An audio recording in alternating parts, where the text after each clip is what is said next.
Il est difficile d'évoquer l'aventure militaire de mon grand-père Joseph Autissier avec l'armée d'Orient, d'ailleurs appelée ainsi injustement, puisque à l'exception de quelques jours sur la côte asiatique des Dardanelles, toute son action se déroula en Europe, la partie occidentale de la Turquie, la Grèce, la Macédoine, la Serbie, etc. Sans remonter aux origines de cette guerre, 1915-1919 pour cette armée. Cette origine est lointaine puisqu'il faut remonter à la fin du XIIIe siècle, en 1299, à la naissance de l'Empire ottoman, petit empire au départ mais qui deviendra grand et durera jusqu'en 1923, soit 624 ans. L'Empire ottoman a existé de 1299 à 1922. Sa capitale était Constantinople, aujourd'hui Istanbul.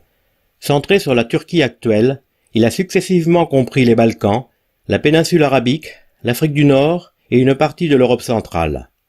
La formation de l'Empire ottoman commence dès la fin du XIIIe siècle. Elle se fait surtout en s'emparant des territoires qui avaient appartenu à l'Empire byzantin, l'ancien Empire romain d'Orient, conquis en 1453. La période la plus glorieuse de l'Empire est au XVe et XVIe siècle, durant les règnes des sultans Mehmed II et Soliman le Magnifique. L'Empire s'installe également en Europe balkanique et centrale. Il échoue à s'emparer de la ville de Vienne, et les Viennois à cette occasion créent une nouvelle viennoiserie, le croissant. À partir du milieu du XVIIe siècle, l'Empire recule sous l'effet des Autrichiens et des Russes. Une partie des peuples dominés parvient à devenir indépendante au XIXe siècle. La Grèce, l'Égypte, l'Afrique du Nord, la Roumanie, la Bulgarie, la Serbie. Devenu, entre guillemets, l'homme malade de l'Europe, l'Empire est mis sous contrôle par les puissances occidentales, la France, le Royaume-Uni, l'Empire allemand, à la fin du XIXe siècle. L'Empire ottoman étant allié des empires allemands et austro-hongrois, participe à la Première Guerre mondiale. Il est battu et démembré par ses vainqueurs en 1920. Le principal successeur de cet empire est la Turquie. Au XIXe siècle, il y eut de nombreuses révoltes. En effet, l'Empire était affaibli. Son gros défaut pour les populations des Balkans, généralement chrétiennes orthodoxes, étant d'être musulmans. Bien sûr, l'on pouvait rester chrétien dans l'Empire, mais en payant plus d'impôts, et en ne pouvant pas accéder à de hautes fonctions administratives. Le 25 mars 1821, les Grecs, définis d'abord en tant que chrétiens orthodoxes, se révoltèrent face à la domination de l'Empire ottoman. Cette révolte réussit, et l'indépendance de fait fut proclamée lors de l'Assemblée nationale d'Épidore, le 1er janvier 1822. Pendant 2 ans, les Grecs multiplièrent les victoires. Cependant, la Sublime Porte appela, en 1824, à l'aide son puissant vassal égyptien. Pour les Grecs, les défaites et les massacres se succédèrent. Une expédition navale de démonstration fut suggérée lors du traité de Londres de 1827. Une flotte conjointe, russe, française et britannique, rencontra et détruisit, sans l'avoir vraiment cherché, la flotte turco-égyptienne lors de la bataille de Navarin. La France intervint dans un esprit de croisade par l'expédition française en Morée, le Péloponnèse, en 1828. Ces interventions européennes précipitèrent la création de l'État grec. La conférence de Londres, en 1830, où se réunirent des représentants britanniques, français et russes, permit en effet l'affirmation de l'indépendance grecque. La bataille de Navarin est une bataille navale qui s'est déroulée le 20 octobre 1827 dans la baie de Navarin, à l'ouest du Péloponnèse, entre la flotte ottomane et une flotte franco-russo-britannique, dans le cadre de l'intervention de ces 3 puissances dans la guerre d'indépendance grecque. À l'issue des combats, la défaite ottomane est totale. La bataille de Navarin est considérée comme la dernière grande bataille de la marine à voile, avant l'avènement des navires à vapeur, des cuirassés et des obus, mais aussi comme une étape décisive vers l'indépendance de la Grèce, et comme l'une des premières interventions sous un prétexte humanitaire de l'histoire.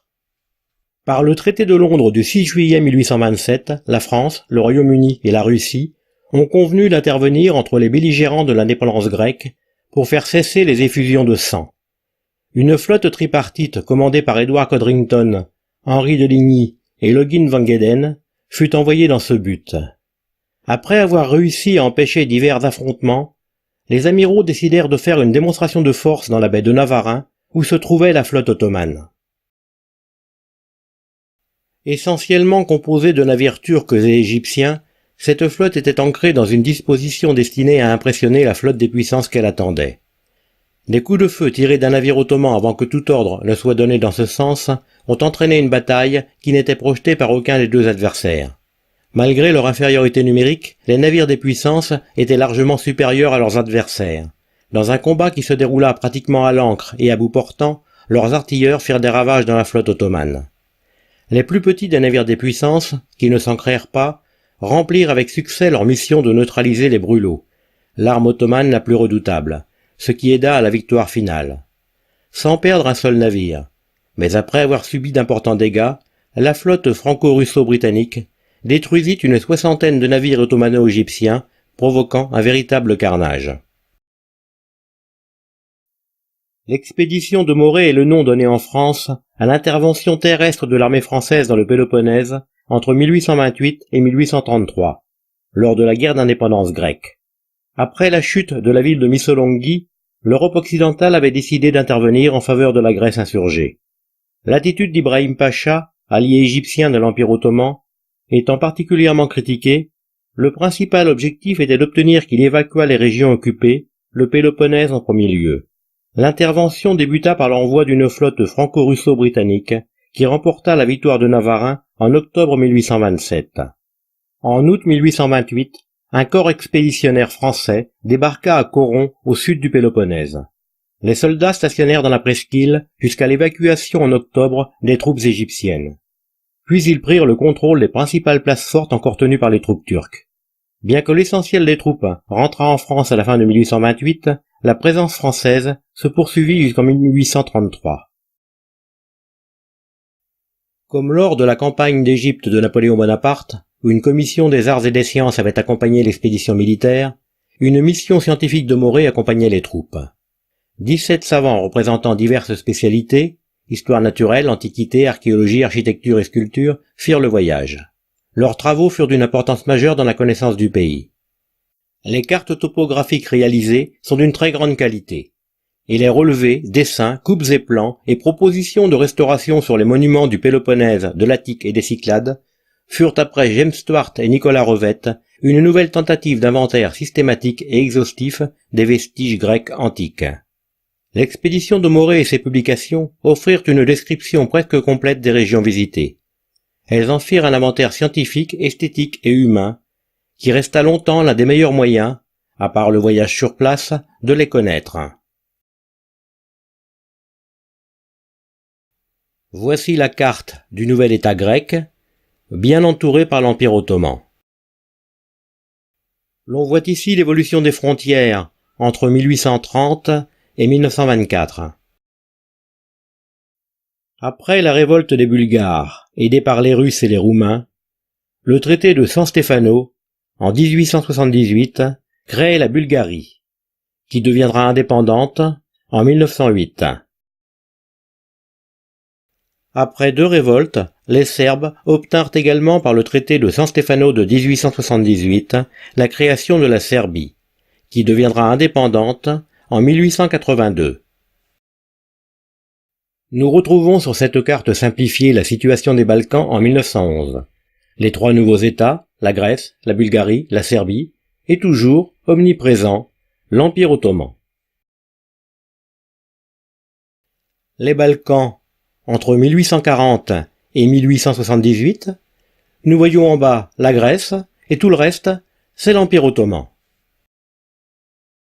Nous retrouvons ici sur cette carte un peu plus détaillée l'évolution des Balkans entre 1878 et 1912. Nous reconnaissons la Grèce, la Serbie, la Bulgarie, et voyons également en haut et à gauche le Monténégro, qui est devenu indépendant en 1910, et toujours omniprésent, l'Empire ottoman. Pendant la première guerre des Balkans, entre 1912 et 1913, la Bulgarie, la Serbie, la Grèce et même un peu le Monténégro chassèrent l'Empire ottoman et se partagèrent les territoires récupérés. Les Bulgares, ne se trouvant pas satisfaits par le partage, provoquent en 1913 une deuxième guerre des Balkans. Ils entrent en guerre contre la Serbie, la Grèce et l'Empire ottoman, mais ils perdent et voient leur territoire réduit. Un certain nombre d'États de la région se rassembleront plus tard pour former un grand pays qui s'appellera la Yougoslavie. mais il se dissociera en 1991. Voici une carte de la région aujourd'hui, où l'on voit tous les petits États qui ont repris leur indépendance. Ici reportées sur cette carte les dates d'indépendance de la Grèce, de la Serbie, de la Bulgarie et du Monténégro. Nous voyons également apparaître la mention Bosnie-Herzégovine et la date de 1908, qui est la date à laquelle cette région a été annexée par l'Empire austro-hongrois. Cette annexion de la Bosnie-Herzégovine par l'Empire austro-hongrois, appelée aussi double monarchie, va fâcher toute la région, et en particulier les Serbes, ce qui nous amène au début de notre histoire de la guerre 14-18. En 1914, un extrémiste serbe assassine l'archiduc héritier d'Autriche et sa femme à Sarajevo, en Bosnie. L'Empire austro-hongrois déclare la guerre à la Serbie. L'Empire allemand est son allié. L'Empire ottoman aussi. La France, l'Angleterre et la Russie sont les alliés de la Serbie. C'est la guerre. L'armée hongroise entre en Serbie, mais ses meilleures troupes, les plus nombreuses, sont sur le front russe. Et, contre toute attente, les Serbes remportent les victoires. Malheureusement, grisés par celle-ci, ils ne voient pas venir à temps le problème suivant, l'entrée en guerre de la Bulgarie, aux côtés des Austro-Hongrois, et donc contre eux. Avec l'entrée en guerre de la Bulgarie, les Serbes connaissent défaite sur défaite. Les débris de leur armée seront finalement récupérés sur les côtes albanaises par les Alliés pour être transportés via Corfou à Salonique. En France, le front s'enlise. Sur le front Est, il y a bien l'armée russe, très nombreuse, mais sans grands moyens. Alors vient l'idée de la ravitailler en armes et en munitions par voie maritime. Par le nord, c'est impossible. Par Vladivostok, c'est le tour du monde. Impossible aussi. Il reste la mer Noire. Pour cela, il faut forcer le passage du détroit des Dardanelles, prendre Constantinople, passer le Bosphore et ravitailler les Russes. Sur le papier, c'est brillant. La suite le sera moins. Pour réaliser ce plan, l'on fit l'union des marines françaises et anglaises sous le commandement d'un amiral anglais. On lui adjoignit un corps expéditionnaire destiné à la prise de Constantinople. Et toute cette armada se présenta devant le détroit des Dardanelles. Les navires français et anglais, formant 3 lignes, les Français devant à leur demande, entrèrent dans le détroit et tirèrent à tout va sur les forts ottomans. Mais rien ne se passa comme prévu.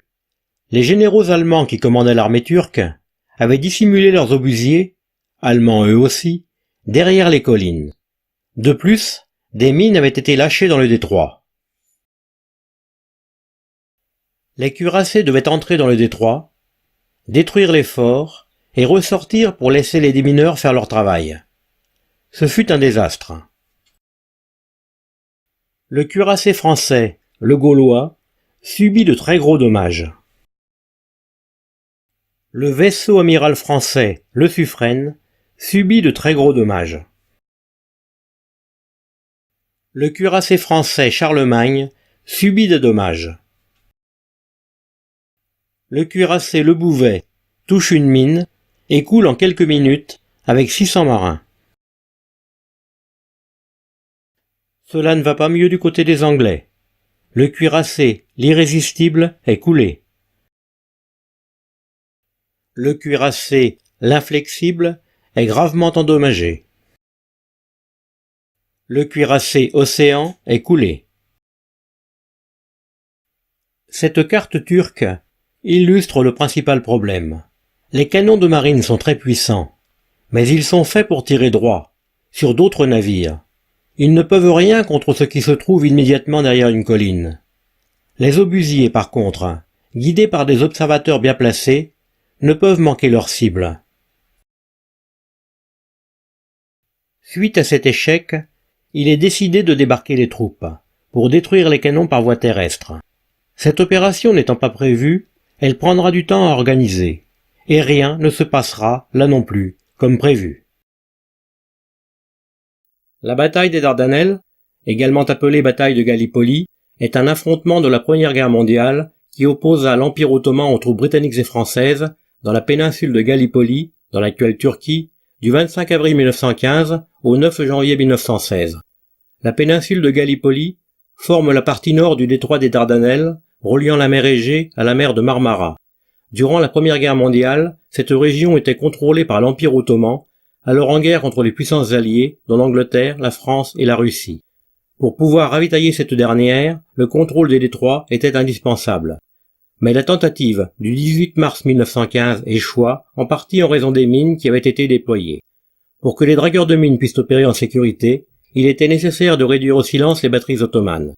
Un débarquement fut donc organisé le 25 avril 1915 au cap L et dans une baie rebaptisée la baie des Anzacs, à l'extrémité sud de la péninsule.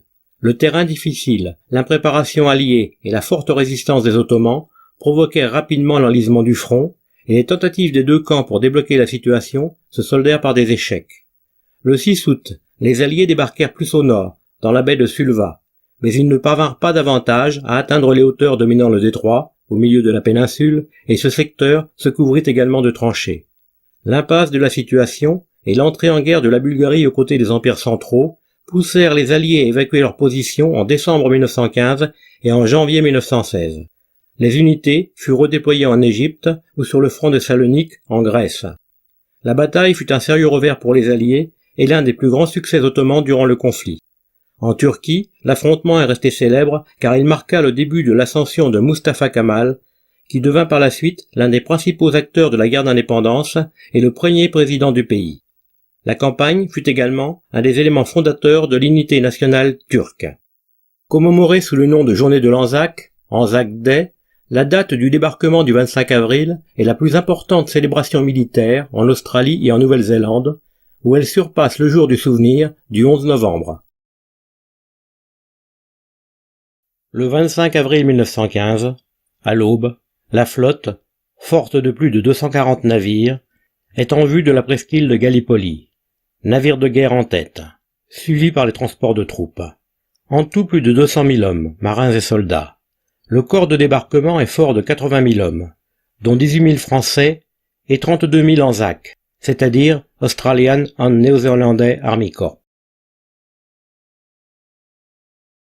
Débarquer une armée sous le feu de l'ennemi n'est jamais une chose facile, et en 1915, il n'y avait pas de péniche de débarquement.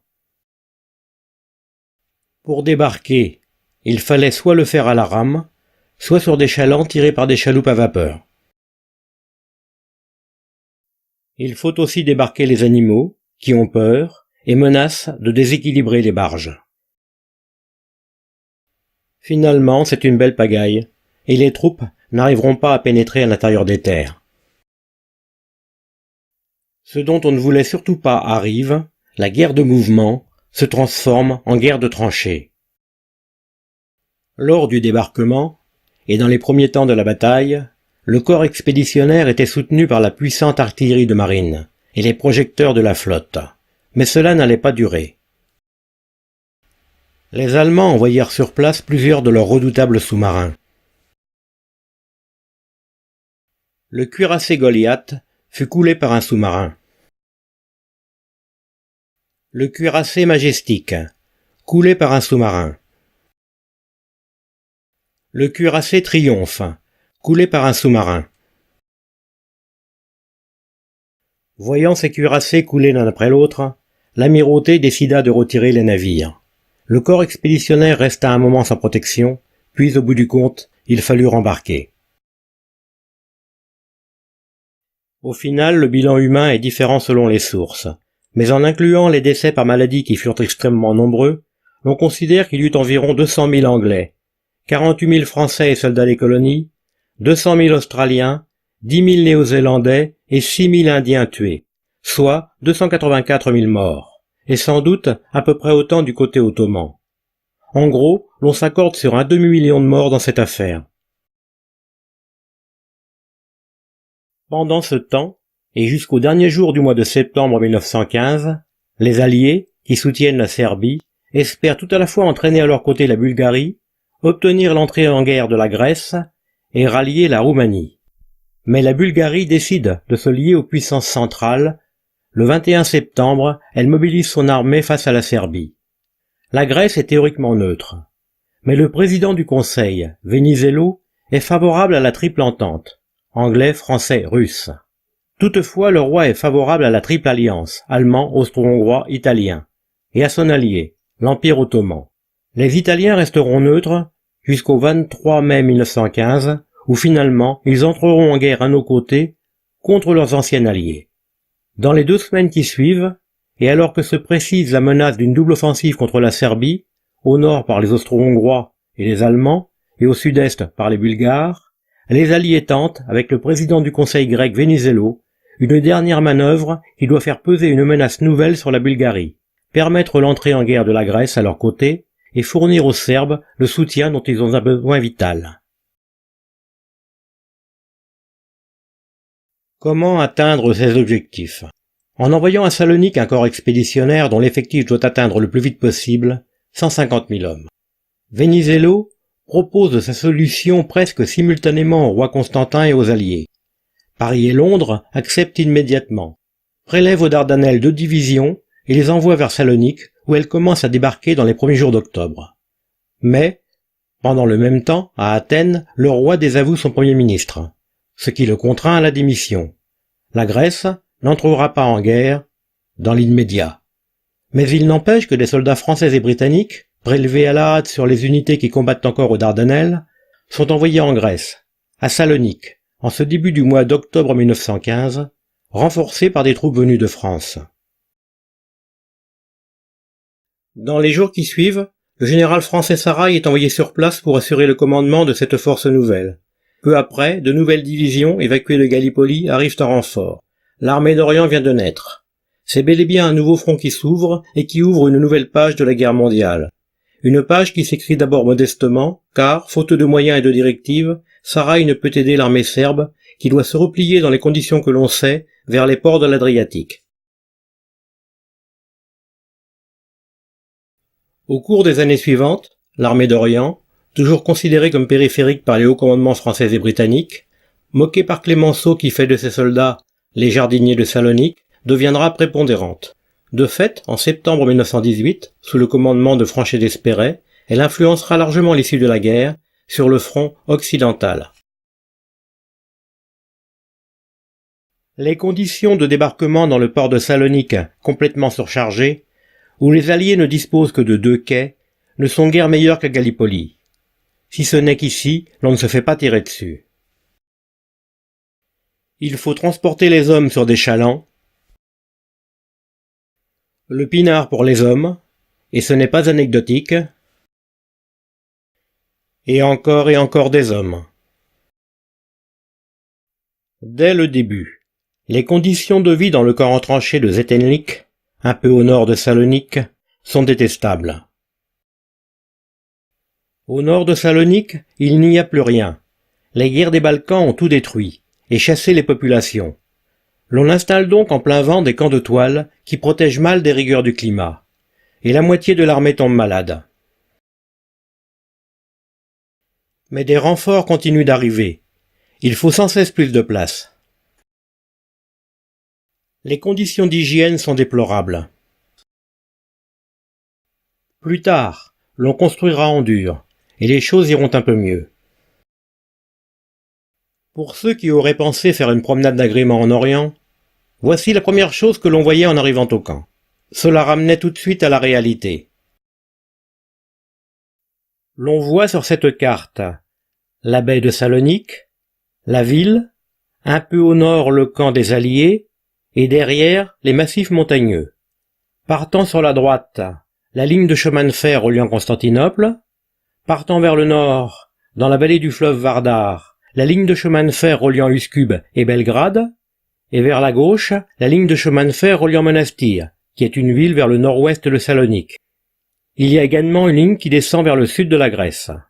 Ces lignes sont le seul moyen de transporter des troupes à peu près rapidement, bien qu'il ne s'agisse que de voies à sens unique et qu'il n'y ait que très peu de gares pour se croiser. L'on voit aussi que les frontières bulgares et serbes ne sont qu'à quelques dizaines de kilomètres au nord, mais à travers la montagne. L'état-major souhaite intervenir rapidement pour sauver l'armée serbe. Il faut monter vers le nord avec le train, protéger la ligne de chemin de fer des attaques bulgares venant de l'est et du nord-est, et faire la jonction avec les Serbes, au nord. L'on voit ici que le relief ne peut que rendre les choses très difficiles. Des troupes et du matériel montent donc vers le nord, pendant que l'on commence à fortifier le camp. Ici, des troupes anglaises. Enfin 1915, après quelques attaques sans résultat, vers Strumitsa et Gradsko, rebaptisé Archangel pour l'occasion, en direction de Velez, en suivant la vallée du Vardar, au nord-nord-est de cette carte, il est clair que l'armée n'a pas les moyens de ses objectifs. Il faut admettre que l'on ne pourra pas sauver l'armée serbe et se replier sur Salonique, ce qui sera fait dans des conditions épouvantables, l'hiver étant survenu brutalement. L'on abandonne donc la ligne de front qui s'étendait en Serbie du lac d'Ouaran, où passe la frontière bulgare, à la jonction de la rivière Serna et du fleuve Vardar, vers Gradsko. Si la retraite est pénible, il y a 2 points de satisfaction. D'une part, la retraite s'effectue en bon ordre, et tout le matériel sera sauvé. D'autre part, l'ennemi qui nous poursuit ne franchit pas la frontière grecque. C'est une erreur qui lui fera perdre la guerre. Dans ces conditions, l'armée serbe, ou ce qu'il en reste, doit se replier dans des conditions dramatiques sur les côtes de l'Adriatique, pour être embarquée à Medua, Durazo, Valona, par la marine alliée, et débarquer ensuite à Corfou, où même là, les Serbes continueront à mourir par milliers, suite aux souffrances endurées. Cette armée sera ensuite rééquipée et formée par les Français, pour être envoyée à Salonique. De fin 1915 à août 1916, à Salonique, on s'installe. On creuse des tranchées, on construit des fortifications, des routes, des voies de chemin de fer et de nouveaux camps. Il arrive sans cesse des renforts, des Anglais, des Français, des Russes, des Serbes. Plus tard, il y aura même une jonction avec les Italiens. Ceux-ci, censés faire partie de la Triple Alliance, entrent finalement en guerre à nos côtés contre les Austro-Hongrois. Ils envoient principalement des troupes en Albanie qu'ils convoitent. Bref, on se prépare à un assaut. En août 1916, ce sont les Bulgares qui prennent l'offensive. Les Alliés contre-attaquent et les repoussent. D'abord sur la ligne rouge, sur la carte, celle qui plonge vers le bas, à gauche. Puis le front cède, et nos troupes avancent. Elles prennent Florina, puis Monastir. La prise de Monastir est un événement considérable. C'est la première grande victoire du front d'Orient. Mais cette victoire ne peut pas être exploitée à fond.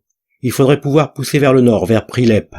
Mais la tendance ne peut pas suivre, et les Bulgares s'accrochent. Les positions sont fixées pour un moment. Il faut construire des voies de communication. De plus, il y a un autre problème crucial à régler avant d'avancer. Ceci est une vue générale de Florina, à l'époque. Ceci est une vue générale de Monastir. Comme à Florina, l'on aperçoit les minarets, qui nous rappellent l'époque ottomane. Voici la ligne de front fin 1916. C'est un progrès, mais il y a un gros problème à régler. Si le président du Conseil, Venizelos, nous a permis de nous installer à Salonique, le roi a toujours été contre, et Venizelos n'est plus là. Le roi menace périodiquement de nous lâcher ses troupes dans le dos. Ce n'est pas acceptable. Les Alliés doivent prendre des mesures. À la décharge du roi, il faut reconnaître que les Alliés ont violé la neutralité grecque, et que du fait qu'il est en famille avec la famille dirigeante allemande, il est naturel que sa sympathie aille à l'Allemagne. Le roi ne semblant pas comprendre la diplomatie douce, en juin 1916, les Français et les Anglais instaurent un blocus des côtes grecques, mettant ainsi en péril le ravitaillement de la population. Cette situation oblige la Grèce à faire des concessions.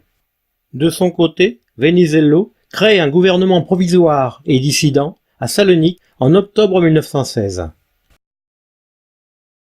Il faudra quelques coups de canon et quelques débarquements de troupes pour que le roi comprenne vraiment la situation. Ici, le cuirassé Mirabeau bombarde Athènes le 1er décembre 1916. Finalement, le 10 juin 1917, le roi Constantin abdique enfin. Les Alliés peuvent passer à l'offensive. La Grèce entrera bientôt en guerre à leur côté. Cela compensera le retrait de la Russie, pour cause de révolution. Mon grand-père Joseph Autissier arrive probablement à Salonique le 9 mai 1917. Il est né le 5 février 1895 et dans le langage militaire est de la classe 1915. Il est donc appelé normalement le 5 février 1915, mais il est ajourné pour un an pour cause de faiblesse. Les renseignements concernant sa carrière militaire se retrouvent localement aux archives du centre de recrutement de Blois. À ce jour, cela se résume à 3 feuillets écrits à la main avec des ratures et des ajouts. Ces fiches semblent avoir été créées en 1921. Elles ne sont ni détaillées, ni précises, ni complètes. En avril 1916, il est rappelé pour participer à la campagne d'Allemagne. Il est affecté au 23e régiment d'infanterie coloniale, 25e compagnie, le 11 août. Le régiment est alors basé à Paris. À cette date, les troupes de combat sont sur la Somme. Il arrive au corps le 11 août 1916. Il est vacciné 4 fois entre août et septembre 1916. Le 3 décembre 1916, c'est déjà la fin de sa campagne d'Allemagne, et la réforme temporaire pour atrophie du bras droit et du thorax. Le 12 février 1917, la commission de réforme le classe apte au service arrière. Le 22 mars 1917, il est affecté au 30e régiment d'artillerie de campagne basé à Orléans. À cette date, les troupes de combat sont du côté de Reims. Le 17 avril, il arrive au 30e. Entre-temps, il a été affecté le 17 mars au 38e régiment d'artillerie de Nîmes en partance pour Salonique. Le régiment est basé à Nîmes. Il y arrive le 23 avril 1917. C'est la date de début de sa campagne d'Orient et celle de son départ pour Salonique. À cette époque, les troupes de combat sont sur la Meuse. Mais quelques batteries, les 27 et 28e, sont déjà en Orient. Elles se battent vers Bilianik, à côté de Novatsi, à 10 km de l'endroit où mon grand-père sera finalement envoyé. L'on voit sur cette carte le futur théâtre des opérations. Sur la droite, l'on voit Istanbul, ou Constantinople, la capitale de l'Empire ottoman. Gallipoli, où cela s'est mal passé pour nous. Thessalonique, où se trouve le camp de base des Alliés. Et Monastir, au nord-ouest, la région où va être affecté mon grand-père. Il y a 2 possibilités pour se rendre à Salonique. La voie entièrement maritime, départ de Marseille pour Salonique via la Tunisie. Elle a 2 inconvénients. Il faut beaucoup de navires, et les sous-marins allemands font des ravages. La voie semi-terrestre. Avec l'entrée en guerre de l'Italie à nos côtés, il est possible de prendre le train jusqu'à Tarente, dans la botte de l'Italie, puis de s'embarquer sur un navire, mais pour un trajet plus court. Moins de navires et moins de danger. Le paquebot le Duc d'Aumale, transformé en croiseur auxiliaire transport de troupes, ici dans le port de Marseille. Le voyage en train pour Tarente ne se fait pas en première classe. Il y a un certain nombre d'étapes qui varient selon les convois. Vintimille, Pise, Livourne, Rome, Caserta et enfin Tarente. À Tarente, il y avait le camp de transit de Buffolutto. Il n'était pas trop mal, paraît-il. Une photo du camp, le lavoir. Une autre photo du camp, le boulevard de la Marne. Le grand-père nous a laissé cette carte qui laisse à penser qu'il s'est embarqué sur le Duc d'Aumale à Tarente. Les 2 dates sur la carte, 9 mars 1917 et 14 juin 1919, semblent signifier qu'elles furent pour lui le début et la fin de son aventure. Il y est fait mention de la Méditerranée, de l'Adriatique, de la mer Égée et de la Macédoine. Sur cette autre carte qu'il nous a laissée, l'on voit le port de Tarente à l'époque. Le même endroit de nos jours. Le voyage n'était pas une partie de plaisir. L'on craignait par-dessus tout les sous-marins.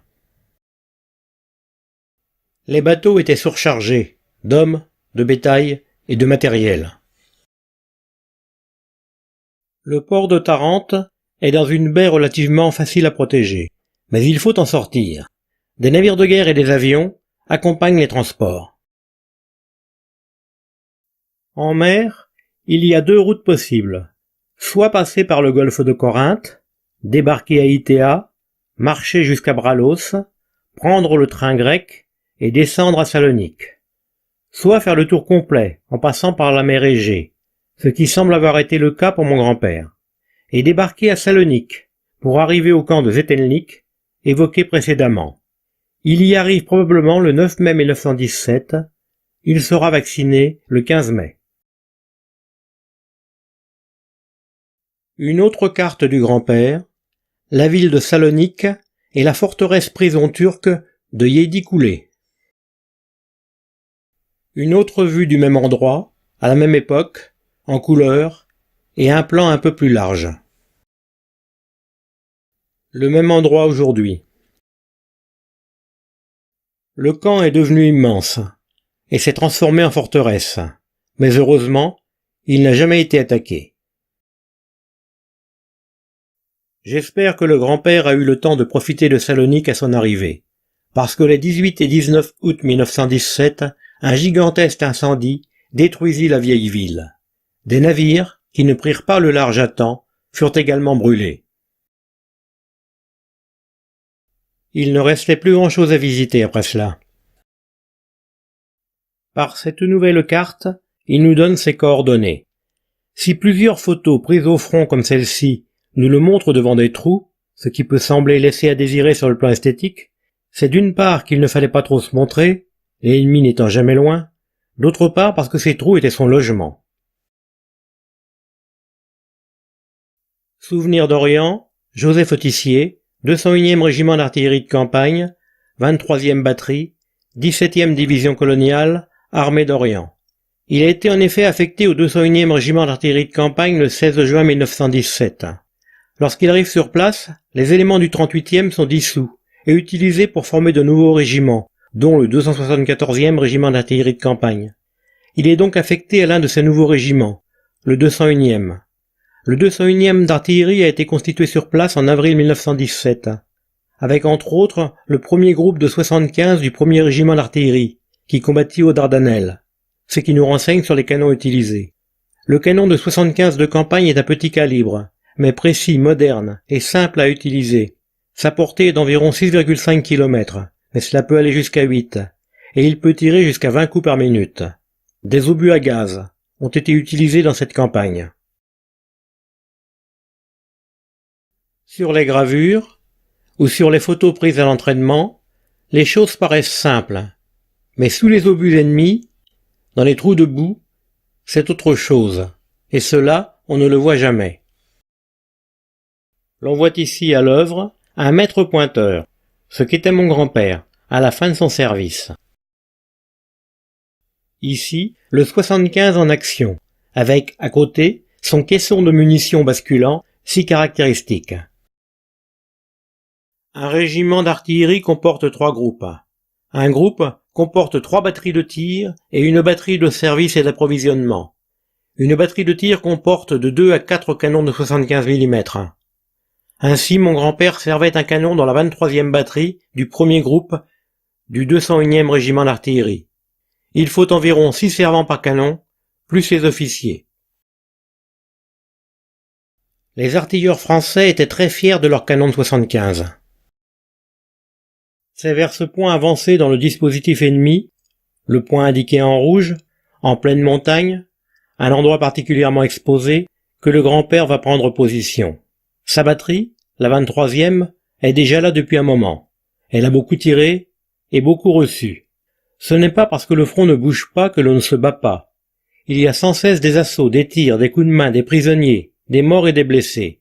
Les artilleurs doivent parfois défendre leur canon à coups de fusil. En décembre 1917, le général Guillaumat remplace le général Saraï. C'est un excellent organisateur, et les choses vont petit à petit s'améliorer. Pour suivre un soldat, en dehors des archives familiales, il existe les JMO, les journaux de marche et d'opération. Il existe des JMO à tous les échelons, divisions, régiments, et même, pour l'artillerie, par batterie. Nous n'avons pas le JMO de la 23e batterie, mais nous avons le JMO du premier groupe, auquel appartenait la 23e batterie. Les JMO sont rédigés chaque jour par l'officier commandant. Ils sont à cette époque écrits à la main, à la plume, dans des conditions souvent difficiles.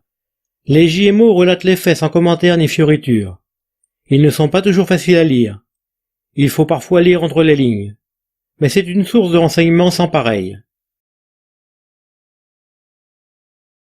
Sur cette page du JMO du premier groupe, il est mentionné que le lieutenant La France est affecté à la 23e batterie.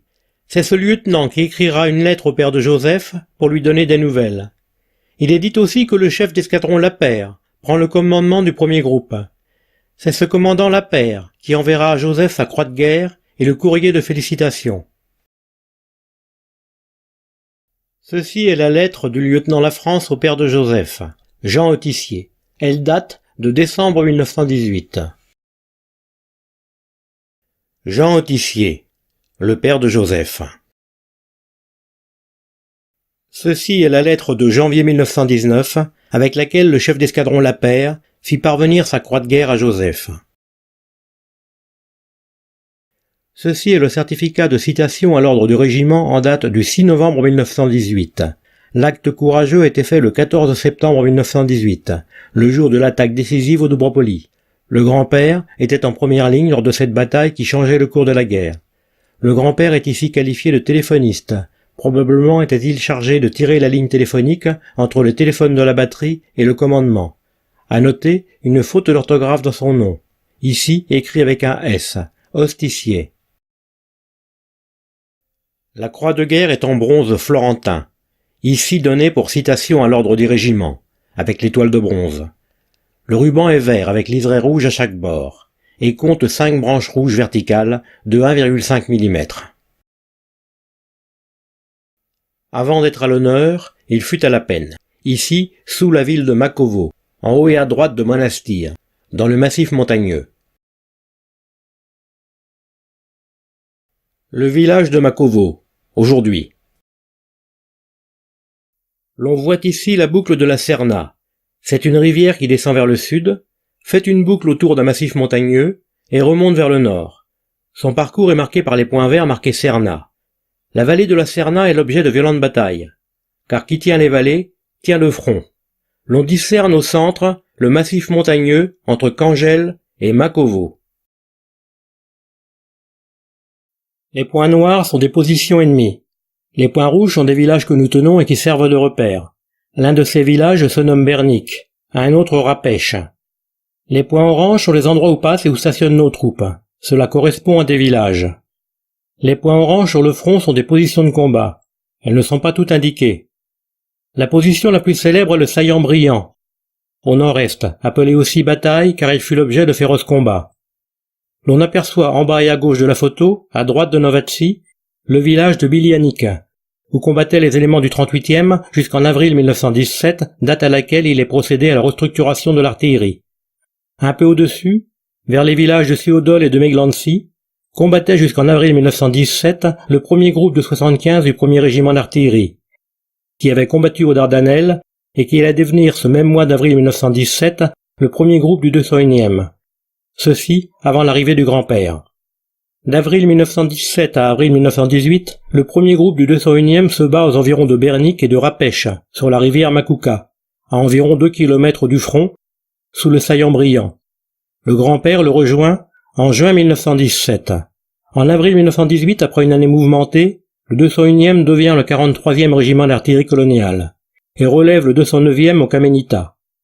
Les points blancs sont les batteries du 43e. Les distances entre les points blancs et noirs vont de 2 à 8 km. Une photo prise dans le village de Bernik. Voici la carte d'état-major de l'époque. La ligne bleu foncé est le front ennemi. La ligne rouge, notre front. Par endroits, les deux se touchent presque. Nous voyons notre repère, Makovo. Le commandement du régiment et poste d'observation se trouve dans le rond rouge le plus bas, indiqué Kamenita Tchouka. Les batteries des groupes 2 et 3 sont à 600 mètres à l'ouest du Golatchouka, un poste d'observation. Le groupe 1, celui du grand-père, est dans le rond rouge supérieur, au lieu-dit le Smetch. Le Smetch est une position très exposée, où en mai 1917, le 209e a perdu 18 canons en 8 jours.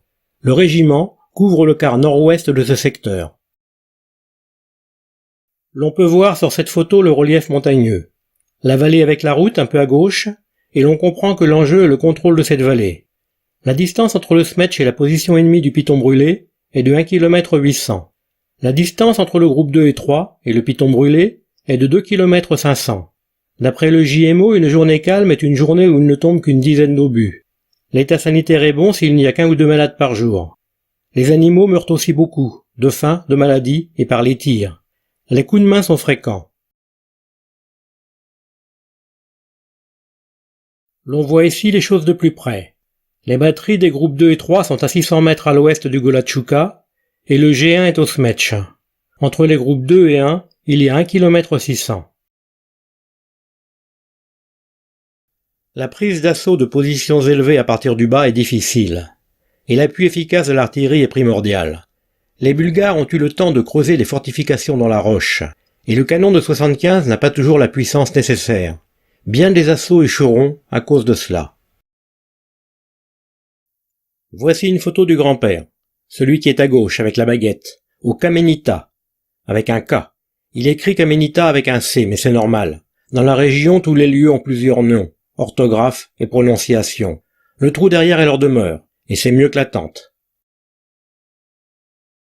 Cette photo du 12 mars 1918 pose problème pour l'altitude. Il semble écrit 2300 mètres. Le Kamenita Tchouka, près de là où se trouve son groupe, est lui à 1300 mètres d'altitude. C'est donc une erreur. Les sommets à 2300 mètres n'existent à proximité que sur le Kamachelan, à 25 km, et c'est une position tenue par nos alliés serbes.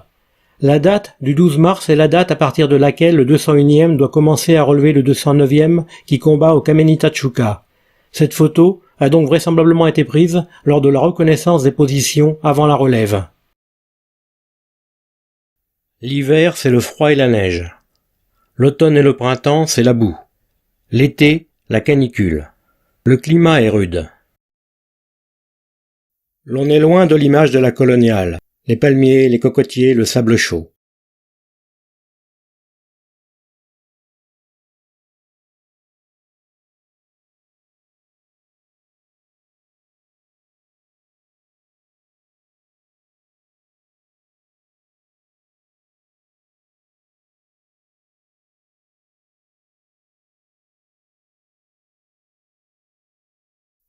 Avec une cadence de tir pouvant atteindre 20 coups à la minute, et avec les 4 canons de la batterie tirant côte à côte, l'ambiance était chaude.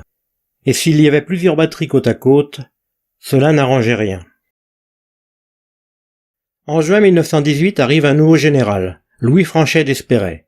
Et là, tout va changer. Voici l'homme qui a gagné la guerre. Nous sommes en août 1918. Il y a plus d'1 an maintenant que le grand-père est au front dans la boucle de la Serna. Mais en août, le régiment déménage. Franchet d'Espéret a un plan. La 17e division se replie d'abord sur Sivitza, une base arrière de repos, un peu au sud. C'est écrit en violet, avec écrit en dessous « Position de repli ». Puis ensuite, par étapes d'une quinzaine de kilomètres, de nuit pour ne pas alerter l'ennemi, le régiment ainsi que toute la division se déplacent. D'abord vers le sud, Sivitza, Krusograd, Banitcha, puis ensuite vers l'est, Vernichevo, Ostrovo, à côté du lac, Vladovo, Vertokop, Dragomanci et enfin Pozar. Les conditions sont pénibles en raison de l'état des routes. À l'arrivée, la division est intégrée dans la 2e armée serbe. L'étape de Vertokop, qui est une base logistique importante. C'est également un aérodrome. Avant de s'installer dans cette vallée, avec au centre la ville de Dragomanci, il a fallu sécuriser le côté est, à droite sur la photo, par la bataille du Skradilegen, du 29 au 31 mai 1918, par les Grecs et les Français, puis par celle du lac Douaran, les 18 et 19 septembre 1918, par les Grecs et les Anglais. Voici la carte d'état-major. La 43e batterie est dans le rond jaune, à droite. Les 41e et 42e batteries sont dans le ravin de la Katounats, encore un peu plus sur la droite. C'est toute la 17e division d'infanterie coloniale qui est rassemblée là, intégrée à la 2e armée serbe. Il y a naturellement des troupes dans toute la vallée. Le 43e régiment d'artillerie coloniale est à environ 5 km au nord de Pozar, dans le ravin d'Arzov ou de la Katounats, au pied des massifs du Dobropoli et du Sokol, au point marqué attaque du 15-09-18. Le régiment du grand-père ne s'appelle plus 201e régiment d'artillerie depuis avril 1918, mais 43e régiment d'artillerie coloniale, la 23e batterie étant devenue la 43e batterie du premier groupe. Le régiment est en pointe dans le dispositif, et la 43e batterie est en pointe pour le régiment, à moins de 2 km du front. Dans les jours qui précèdent l'attaque, elle tire seule, avec une autre, d'un autre groupe, pour que les autres batteries ne soient pas repérées par l'ennemi. L'enlèvement de ces positions montagneuses doit permettre une percée vers le nord, par la montagne, puisque la conquête des vallées a toujours échoué pour les deux camps. Dans les jours qui précèdent l'attaque, la batterie tire des milliers d'obus, 8200 coups pour tout le groupe, et elle en reçoit beaucoup. Le 15 septembre, c'est l'attaque. La petite ligne jaune de gauche à droite, c'est la ligne de crête. La petite ligne blanche, qui monte vers le nord, représente le chemin suivi par la 43e batterie, depuis le point d'attaque du 15. La position de la 43e, le 17, sur la crête de la Kravitsa, pour bloquer les contre-attaques, puis le Kravitchikamen, Koziak, Kuchukamen et Alsar, en haut de la photo, le 20 septembre. Les principales voies de pénétration de la division sont ici grossièrement tracées en rouge. Au loin, les points noirs et jaunes sont les anciennes positions de la division dans la vallée. Les nouvelles positions ne sont qu'à 35 km à vol d'oiseau des anciennes, mais il a fallu faire le tour du Kematchalan. N'ayant pu percer là-bas dans la vallée, on visualise ici la solution de passer par la montagne, solution à laquelle l'ennemi n'a pas cru. Ici, un officier serbe tourne le dos au nord. Il regarde vers le sud, le Kematchalan, tenu par ses troupes. Derrière lui, la Serbie. Au fond, à sa droite, le Sokol. Et sur la droite, les pentes du Dobropoli. Le Sokol, aujourd'hui. Le Dobropoli, aujourd'hui.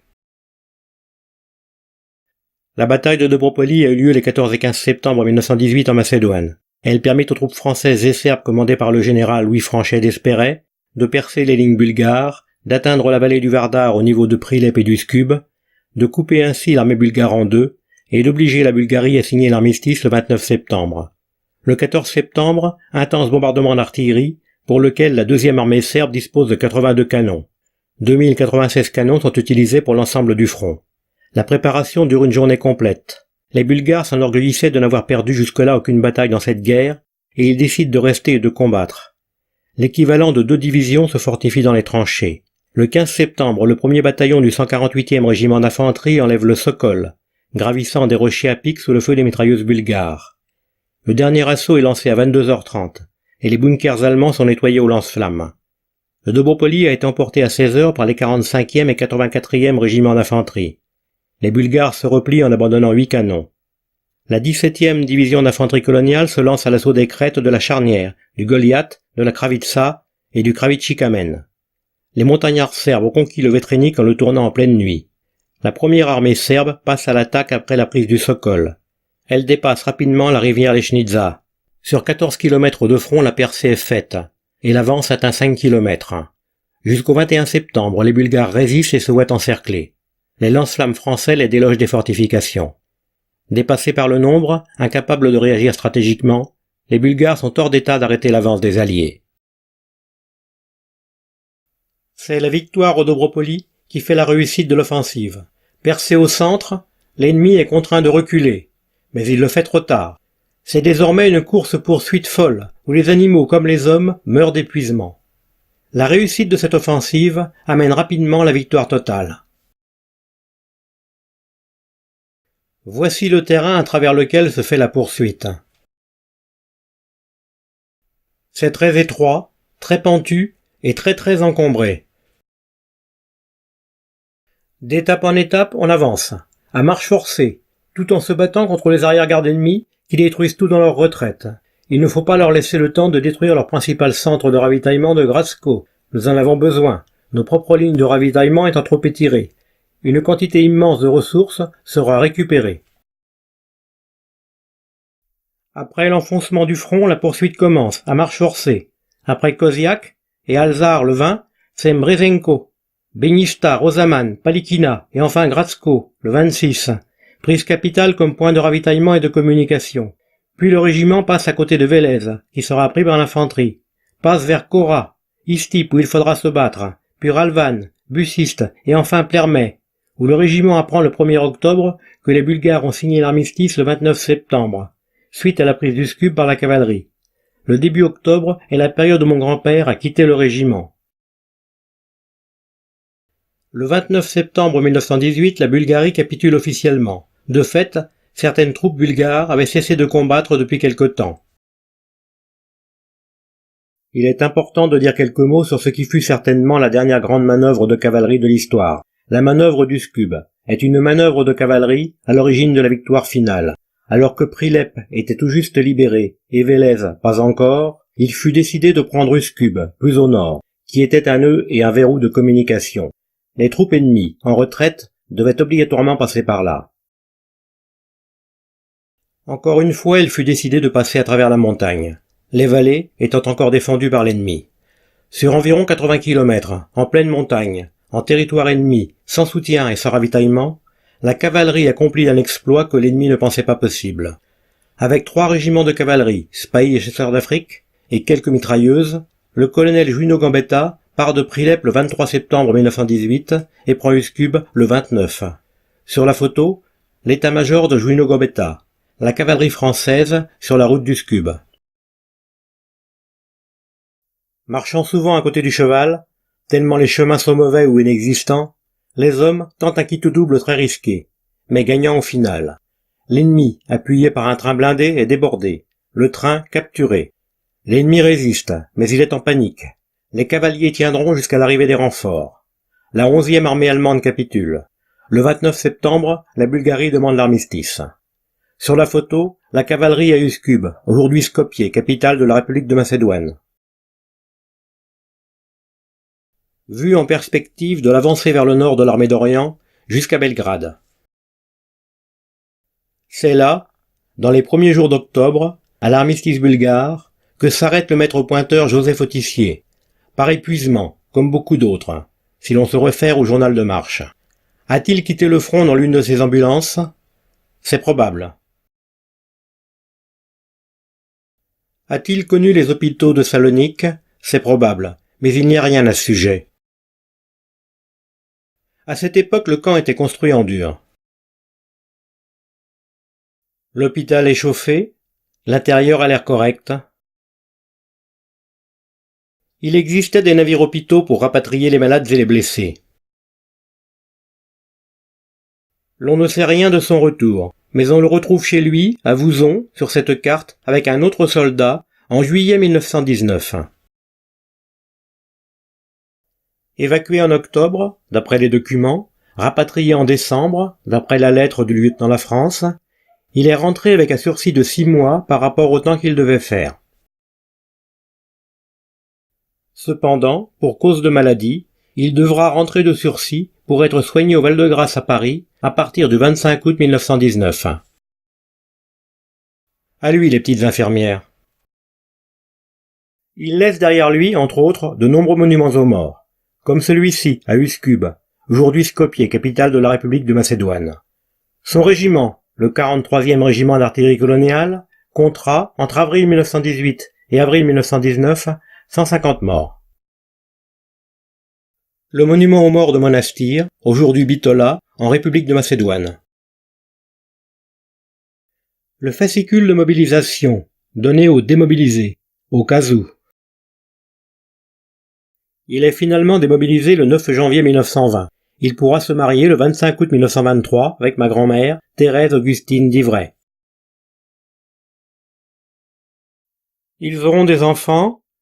Janine Simone le 15 mai 1927, Roland le 9 décembre 1930, mais qui ne vivra pas. Jean-Auguste le 5 septembre 1932, André Robert, le 2 juillet 1935. Le 24 mars 1927, il est en affectation spéciale comme poseur à la Compagnie des tramways du Loiret. Sans doute ce que l'on appellerait aujourd'hui un emploi réservé aux anciens combattants de la Grande Guerre. La gare de Vilny. La gare de Ligny-le-Ribaud. En 1939, on remet ça. Joseph est rappelé le 3 septembre 1939 pour servir à l'école centrale de pyrotechnie de Bourges. C'est moins loin et moins dangereux que les Balkans, mais quand même. Apparemment, le livret militaire servait de badge avec photo. Une attestation de la mairie d'Olivet, comme quoi il a 3 enfants, lui permet une démobilisation rapide. En 1968, le département lui remet une médaille commémorative. Après l'armistice bulgare, le 29 septembre, et le départ de mon grand-père dans les premiers jours du mois d'octobre, le 43e régiment d'artillerie coloniale et la 17e division coloniale continuent la poursuite des Austro-Hongrois et des Allemands. Chaque jour une étape, un peu vers le nord-nord-ouest, puis une grande boucle qui les amène le 14 octobre à entrer en Bulgarie, à Griano, pas très loin de Sofia. Des troupes vont occuper le pays. Après quelques étapes en Bulgarie, la division et donc le régiment repassent en Serbie. Reprenant leur marche vers le nord, le 22 octobre, ils sont à Sukovo, en Serbie. Tout au long de ce périple, les Gémeaux ne cessent de mentionner des évacuations pour épuisement. La marche vers le nord continue. Les arrière-gardes ennemis résistent toujours. Ils arrivent à Kayenats, le 28 octobre. Là, ils apprendront l'armistice ottoman du 1er novembre 1918. Ils poursuivent leur route jusqu'à Jazekar. À cet endroit, le premier groupe est dirigé vers Windin, à droite, où il sera plus tard transporté par barge sur le Danube, en direction de l'Autriche. Le reste du régiment monte à Négotin, sur les bords du Danube. Pour la première fois depuis Napoléon, les soldats français font boire leurs chevaux dans le Danube. Là, ils apprennent successivement l'armistice austro-hongrois du 4 novembre et l'armistice allemand du 11 novembre 1918. Belgrade fut libérée le 1er novembre grâce à une armée franco-serbe commandée conjointement par le général Franchet d'Espéret et le prince héritier Alexandre de Serbie. À la fin de la guerre, la Serbie avait perdu 28% de sa population, tandis que Belgrade était la ville du pays qui avait subi le plus de destruction. Après le 11 novembre, si la guerre est finie, les opérations ne le sont pas. Les troupes se déploient dans les différents pays. Il y avait des troupes en Grèce, pays devenu allié, en Bulgarie, pays occupé, en Turquie, pays occupé, en Serbie, pays libéré, en Roumanie, pays libéré, en Hongrie, pays occupé, et à la frontière autrichienne. Le 43e colonial est à Tamas, en janvier 1919, et à Arad, en avril. Ensuite, il y aura des dissolutions et cela sera vraiment fini. Fini, pas pour tout le monde. Des troupes sont envoyées, en 1919, dans le delta du Danube pour combattre les bolcheviks russes. Mais c'est une autre histoire. Si la Turquie signe l'armistice le 1er novembre 1918, c'est que déjà battus au Moyen-Orient par les Anglais et leurs alliés arabes, voir à ce sujet les aventures de Laurence d'Arabie, ils ne peuvent s'opposer à l'armée alliée envoyée par Franchet d'Espéret vers Constantinople. Ici, les chars français devant l'église Sainte-Sophie à Constantinople. En août 1919, le général Franchet d'Espéret fait une entrée triomphale à Constantinople. Les journaux français annoncent l'armistice austro-hongrois. Cette carte en plan large montre le parcours et la position de l'armée française en 1918. Vienne et Budapest ont capitulé. La route de Berlin est ouverte. Les Allemands, en difficulté en France, ne peuvent pas faire face à un front aussi puissant. C'est ce qui décide les Allemands à demander l'armistice. Le 12 novembre, les journaux français annoncent l'armistice. C'est cet armistice qui restera dans les mémoires, éclipsant les 3 autres qui l'ont précédé. Les anciens de l'armée d'Orient ressentiront toujours un sentiment de frustration, dû au fait que leur guerre ne sera pas reconnue. Pour les Français, la guerre c'est Verdun, la Somme, la Marne, etc. Une caricature d'époque montrant Franchet d'Espéret sur la route de Vienne. Au final, c'est le maréchal allemand Hindenburg qui rendit le mieux hommage à l'armée d'Orient en écrivant dès le 29 septembre « Par suite de l'écroulement du front de Macédoine et de la diminution des réserves qui en est résultée, l'Allemagne doit demander la paix. »